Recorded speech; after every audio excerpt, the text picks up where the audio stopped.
आकाशातील शीतलचंद्र हा तर सगळ्यांना सुखकारक, प्रसन्नता, मन मोहणारा आणि त्याच्यातही पौर्णिमा असेल तर चंद्राचं महत्त्व अधिकच.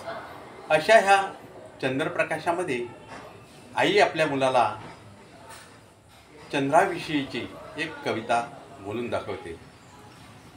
चांदू मामा भागलास काय, निंबोणीच्या झाडामागे लपलास काय, लप्पाछपी खेळतोस काय, ढगाड जाऊन लपतोस काय.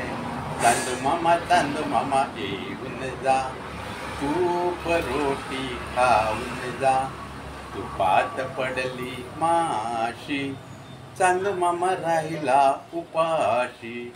चांदू मामा भागलास काय, ढगाआड जाऊन लपलास काय, लप्पाछपी खेळतोस काय, ढगाआड जाऊन लपतोस काय.